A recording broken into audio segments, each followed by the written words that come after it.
ईरानी PTI की 9 मई के 8 मुकदमात में दरख्वास्त जमानतें खारिज। लाहौर हाईकोर्ट के 2 रुकनी बेंच ने महफूज फैसला सुना दिया। कतर ने ईरानी हमले को खुद मुख्तारी के खिलाफ करार दे दिया। कतरी वज़ीर आज़म मोहम्मद बिन अब्दुर्रहमान ने कहा, खित्ते में अमन चाहता हूँ, कतर पर हमला नाकाबिले कबूल। लबनानी हम मनसब के हमरा प्रेस कॉन्फ्रेंस में कतरी वज़ीर आज़म ने कहा, कतरी एयर डिफेंस ने कामयाबी से ईरानी हमला नाकाम बनाया। हमारी अफवाज मुल्क खुद मुख्तारी की हिफाजत करना जानती है। ईरान इसराइल जंगबंदी से अमन कायम होगा।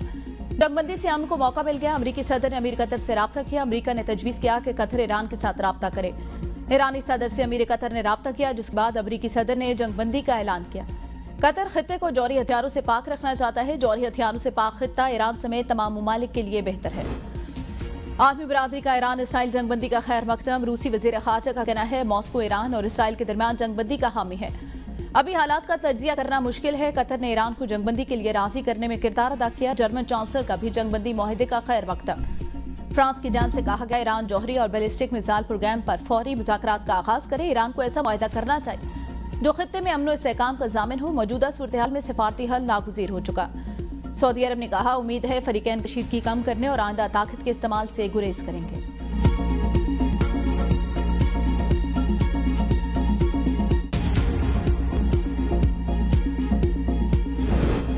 कतर में अमरीकी अड्डे पर हमले के बाद ईरानी सफीर की तलबी। कतरी वजारत खारजा के बयान में कहा गया, फौजी अड्डे पर हमला खुद मुख्तारी और फिजाई हदूद की खिलाफ वर्जी है। ये इकदाम अच्छी हमसायगी के असूलों और करीबी ताल्लुकात से मुताबिकत नहीं रखता। ईरानी वज़ीर खारजा का कहना है, कतर में अल उदैदा अमरीकी फौजी अड्डे पर हमले अपने दिफा में किए। अपने दिफा के अमल का दोस्ताना पड़ोसी मुल्क कतर के साथ कोई ताल्लुक नहीं। हमारे कतर से बेहतरीन और गहरे ताल्लुकात हैं। अमरीका और इसराइल की मज़मूम पॉलिसियों से बरादर ममालिक में इख्तलाफात नहीं होने देंगे।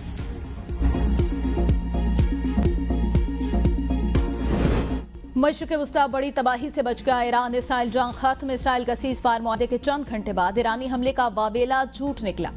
तेहरान की तरदीद। नेतन्याहू ने जंगबंदी मुआहदे की तस्दीक कर दी। सदर ट्रंप ने सोशल मीडिया पैगाम में कहा, प्लीज दोनों ममालिक जंगबंदी की खिलाफवर्जी न करें। आज दुनिया के लिए शानदार दिन है। लिखा, दुरुस्त हमले ने तमाम लोगों को डील के मिल बैठने पर मजबूर किया।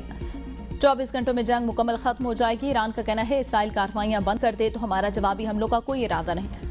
कमांडर इन चीफ पासारान इनकलाब ने कहा, कामयाबी पर मिल्लत ईरान और शोहदा के अहल-ए-खाना को मुबारकबाद पेश करता हूँ। ईरान के खिलाफ दोबारा जारियत की गई तो मुंह तोड़ जवाब देंगे।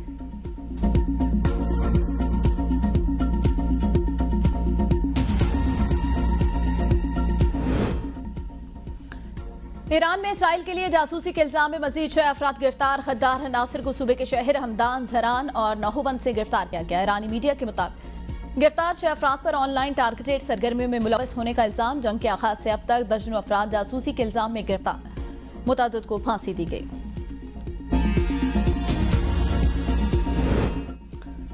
वज़ीर आज़म शहबाज शरीफ से चीन के सफ़ीर जियांग ज़ेडोंग की मुलाकात। ईरान इसराइल तनाज़े समेत इलाकाई सलामती की सूरत-ए-हाल समेत दीगर अमूर पर गुफ्तगू। वज़ीर आज़म का सीपैक मंसूबों खुसूसन ML1 के H और गवादर पोर्ट पर पेशरफ। ज़राअत, सनत और IT के शोबों में चीन के साथ ताउन पर जोर। वज़ीर आज़म ने कहा, पाकिस्तान चीन के साथ all weather strategic cooperative partnership के लिए पुरअज़्म है। चीन की माली और इक़्तिसादी मुआवनत को पाकिस्तान की मईशत के लिए अहम रहा। चीन की मदद से मुल्क के मुआशी अशारिये मुस्तहकम हुए। चीनी सफ़ीर ने आलमी फोरम पर पाकिस्तान के मुस्बत और फ़ाल किरदार को सराहा।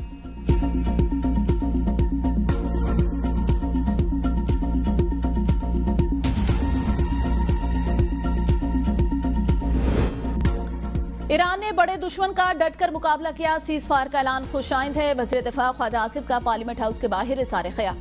कहा, ईरान ने जारहाना अंदाज में अपना दिफा करके नई मिसाल कायम की। ईरानी हुकूमत और अवाम को खराज तहसीन पेश करता हूँ।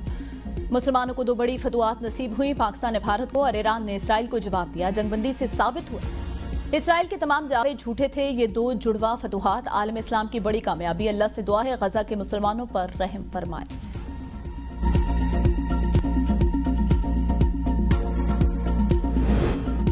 नेतन्याहू ने ईरान पर हमले की मंसूबाबंदी बाइडेन दौर में की। सदर ट्रंप ने जंगबंदी ऐलान से करीबी हलकों को हैरान कर दिया। अमरीकी अखबार वॉशिंगटन पोस्ट का कहना है, इसराइली इंटेलिजेंस हुकाम ने ईरानी जौहरी साइंसदानों और फौजी कमांडरों पर मुश्तमिल अहदाफ की फहरिस्त तैयार की। इसराइल ने बाइडेन इंतजामिया के साथ इंटेलिजेंस मालूमात का तबादला किया। बाकायदा मंसूबाबंदी के तहत सेहूनी फिजाइया ने लबनान, शाम और इराक में ईरानी फिजाई दिफाई निजाम को निशाना बनाया ताकि ईरान पर फिजाई कार्रवाई की राह हमवार हो सके और इस दौरान किसी किस्म की रुकावट का कोई खतरा न हो।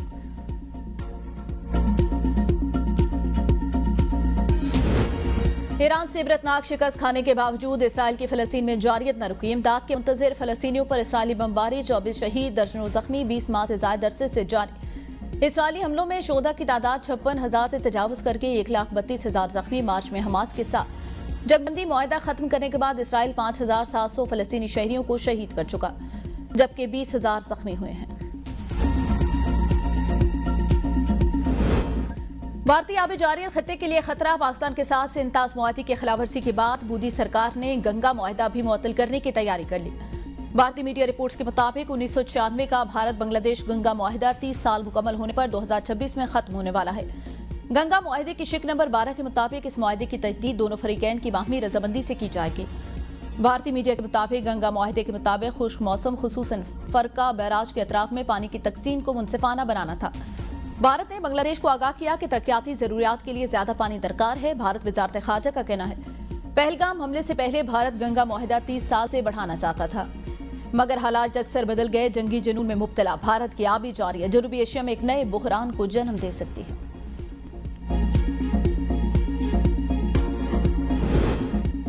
पहलगाम फॉल्स फ्लैग के हवाले से मोदी सरकार का झूठ बेनकाब। मोदी का झूठा बयानिया जमी बोझ। भारतीय एजेंसी ने सच सामने रख दिया। मोदी सरकार ने जिन 4 अफराद को दहशतगर्द कहा वो पहलगाम वाक़े में मुलव्विस नहीं थे। भारतीय प्रोफेसर और नाकिद अशोक स्विन के मोदी पर कड़ी तनकीद। कहा मोदी सरकार ने झूठ घड़कर कौम को गुमराह किया। NIA ने सच सामने रख दिया। मोदी का बयानिया खुद भारत की अपनी एजेंसी ही ने मुस्तरद कर दिया। दुनिया मोदी के झूठ पर कैसे यकीन करे। अपने आलमी अज़ाम पर फख्र करने वाले भारत के शहरी भूख और अफरा तफरी का शिकार। NDTV के मुताबिक राशन तकसीम करने के हुकूमती फैसले के बाद भारतीय गरीब अवाम का जिला भर के राशन मरकज पर हुजूम। छत्तीसगढ़ के जिला गरियाबंद के वार्ड नंबर 3 में इतवार को एक सरकारी राशन की दुकान पर अफरा तफरी फैल गए। अनाज के लिए घंटों इंतजार करने वाले हुजूम ने दुकान का मेन गेट तोड़ दिया। सूरत हाल उस वक्त खराब हो गई जब सेलमैन की मौजूदगी के बावजूद दुकान घंटों बंद रही। खवातीन, बूढ़े और बच्चों पर मुश्तमिल हुजूम ने लोहे का बंद दरवाजा जबरदस्ती खोल दिया। मकामी बाशिंदों का कहना है ये पहला मौका नहीं जब इस तरह के बदइंतजामी और अफरा तफरी हुई। मोदी सरकार का डिजिटल इंडिया गरीबों के लिए जहमत साबित हुआ।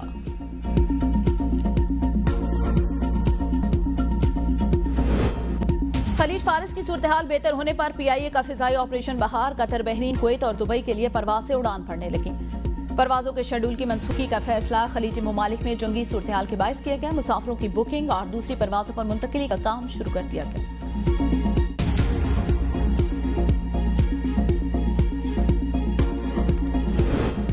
वज़ीर आला पंजाब मरीम नवाज की ज़ेर सदारत मुहर्रम उल हराम के इंतज़ामात के लिए खुसूसी इजलास। वॉल चौकिंग, बैनर्स पर पाबंदी के अहकाम। तमाम ज़िले सूबाई अफसरान को ज़ाती तौर पर इंतज़ामात की निगरानी का हुक्म। मजालिस और जुलूसों के लिए स्पीलें लगाने, छिड़काव, हीट स्ट्रोक से बचाव और फील्ड अस्पताल बनाने की हिदायत। स्ट्रीट लाइट्स और बिजली बंद न करने, गटरों के ढक्कन लगाने, मैन होल बंद करने पर जोर। सेफ सिटी कैमरे फौरी दुरुस्त करने और एंटी ड्रोन सिस्टम के हुसूल का भी हुक्म। वज़ीर आला ने कहा नफरत अंगेज मवाद पर जीरो टॉलरेंस अपनाई जाए। सोशल मीडिया पर इश्तियाल अंगेजी करने वालों को फौरी गिरफ्तार किया जाए।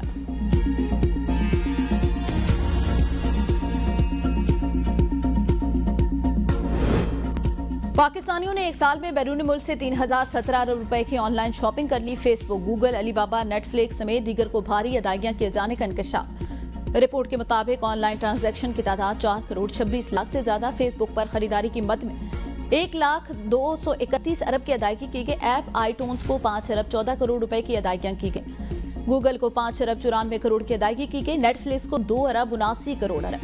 अलीबाबा को 2 अरब रुपए की अदायगियां। तीमू पर 1 अरब 82 करोड़ रुपए की अदायगियां। दीगर ऐप्स पर भी अरबों की खरीदारी की गई।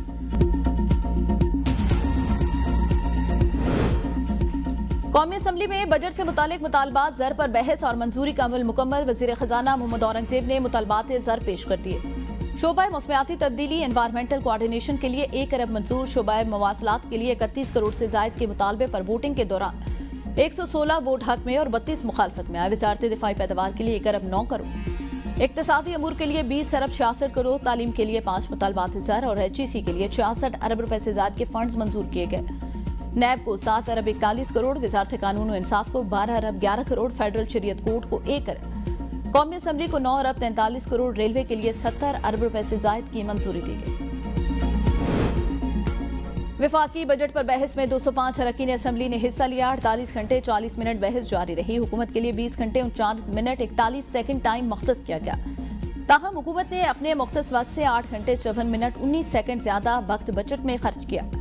हुकूमत के 132 अरकान असम्बली ने 29 घंटे 54 मिनट तक बहस में हिस्सा लिया। मुस्लिम लीग नून के 110 अरकान असम्बली में से 55 अरकान असम्बली ने 11 घंटे 24 मिनट, पीपल्स पार्टी के 70 में से 51 अरकान असम्बली 12 घंटे 57 मिनट बोलते रहे। MQM के 22 में से 21 अरकान असम्बली ने 4 घंटे 31 मिनट, मुस्लिम लीग काफ के 5 में से 2 अरकान ने 15 मिनट बहस में हिस्सा लिया। इस्तेकाम पाकिस्तान के 4 अरकान असम्बली में से 2 अरकान ने 27 मिनट, नेशनल पार्टी के 1 रुकन असम्बली ने 10 मिनट बहस में हिस्सा लिया। मुस्लिम लीग ज़िया और बलूचिस्तान अवामी पार्टी के 1 जबकि 7 अरकान असम्बली ने बहस में हिस्सा नहीं लिया। अपोजिशन के लिए 9 घंटे 10 मिनट 19 सेकंड मख्तद। अपोजिशन ने 9 घंटे 35 मिनट 41 सेकंड ज्यादा वक्त बचत में सर्व किया। अपोजिशन के 73 अरकान असम्बली ने 18 घंटे 46 मिनट तक बहस में हिस्सा लिया। सुन्नी इत्तेहाद कौंसिल के 85 में से 65 अरकान असम्बली ने 16 घंटे 37 मिनट, जमीयत उलमा इस्लाम के 8 में से 7 अरकान असम्बली ने 1 घंटा 55 मिनट, मजलिस वहदतुल मुस्लिमीन के 1 रुकन असम्बली ने 14 मिनट बहस में हिस्सा लिया। बलूचिस्तान नेशनल पार्टी और पख्तूनख्वा अवामी मिली पार्टी के 1 रुकन असम्बली बहस में हिस्सा नहीं लिया।